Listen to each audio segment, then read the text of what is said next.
Here's something that's ridiculous yet is newsworthy. It does not come from the mouth of Zach Lowe that it's ridiculous. It's that he is the middleman between those involved in NBA circles, maybe their owners, coaches, executives, anyone in the front office, a scout, doesn't matter. He has his sources. He is awesome. It is those people in NBA circles, non-media, who, if they are thinking like this, are insane. What do I mean? Have a listen. By the way, there's an increasing number of people around the league who think the Thunder should look at trading Westbrook. Not, to be clear, not a report. Not Thunder sources think they should do this. It's just in spitballing ideas with teams around the league. There's a number of people who I've heard just like it's time for something to change there. And my reaction to that is no one should touch that contract with a 10-foot. All right, for many reasons. First, let's go over the clearest of clear ways that this won't happen.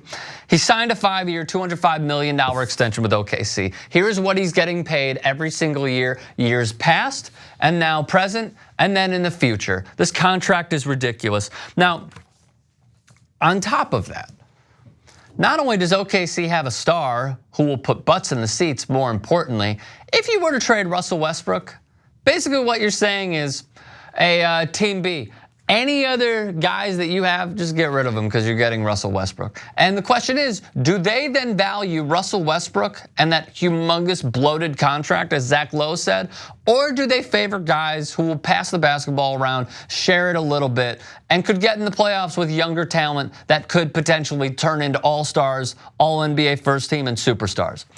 So if I were to look at a team like potentially, let's say, Phoenix, who are going to be talked about in a moment, not with DeMar DeRozan, but in a moment.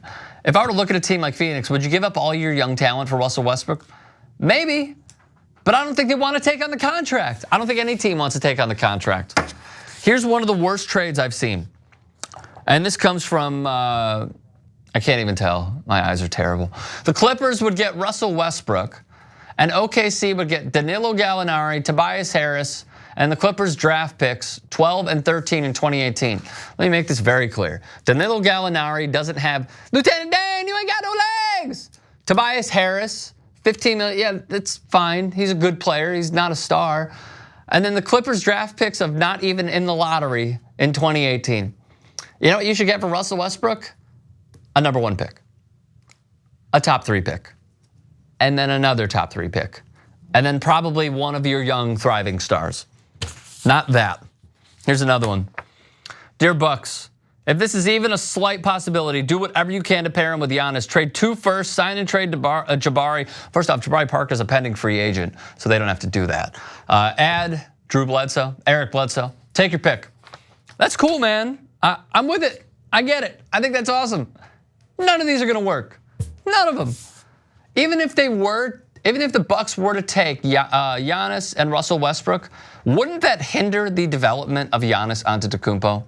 That's why it won't happen, along with many others. He's going to be linked to California. Cool.